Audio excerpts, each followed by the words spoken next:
रात के अंधेरे में वो अकेली थी, पर उसे एहसास हो रहा था कि कोई और भी उसके साथ है। कमरे की घड़ी की टिक टिक तेज होती जा रही थी और तभी दरवाजे पर धीमी सी खरोंचने की आवाज आई। नेहा की शादी को बस कुछ ही महीने हुए थे।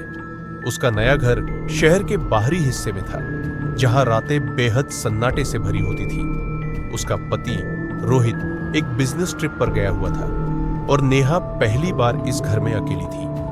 रात के 12 बजने वाले थे। नेहा अपने बेडरूम में बैठकर फोन चला रही थी जब अचानक बिजली चली गई। पूरा घर घुप अंधेरे में डूब गया। मोबाइल की हल्की रोशनी में उसने इन्वर्टर ऑन करने के लिए हिम्मत जुटाई और नीचे जाने लगी। जैसे ही उसने सीढ़ियों पर कदम रखा, उसे लगा कि कोई उसके पीछे से फुसफुसा रहा है। उसका दिल जोर जोर से धड़कने लगा। उसने पलट कर देखा, लेकिन वहां कोई नहीं था। वह तेजी से ग्राउंड फ्लोर पर पहुंची और इन्वर्टर ऑन कर दिया।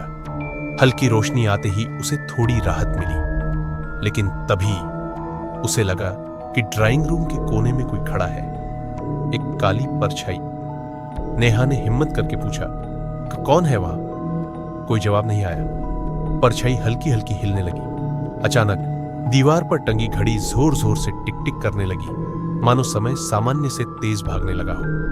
नेहा को महसूस हुआ कि ठंडी हवा उसके पास से गुजरी। डर के मारे वो उल्टे पांव अपने कमरे की तरफ भागी और दरवाजा बंद कर लिया। उसने चादर के अंदर खुद को छुपा लिया और मन ही मन भगवान का नाम जपने लगी। कुछ मिनट बीते, फिर दरवाजे पर दस्तक हुई। ठक ठक ठक। नेहा की सांसें अटक गई। ठक ठक ठक। इस बार जोर से। वह कांपते हाथों से धीरे धीरे दरवाजे की तरफ बढ़ी। उसने झिझकते हुए दरवाजे के नीचे से देखा। बाहर किसी के पैर थे, मगर वो उल्टे थे। अब नेहा की रूह कांप उठी। अचानक दस्तक बंद हो गई। सन्नाटा छा गया। नेहा ने धीरे धीरे दरवाजा खोलकर देखा। बाहर कोई नहीं था, लेकिन जैसे ही उसने सिर घुमाया, आईने में एक डरावना सफेद चेहरा उसकी ओर घूर रहा था। और फिर बिजली फिर से आ गई, पर नेहा अब वहां नहीं थी। बस उसका मोबाइल जमीन पर पड़ा था और उस पर एक मैसेज लिखा था, तुम अब अकेली नहीं हो।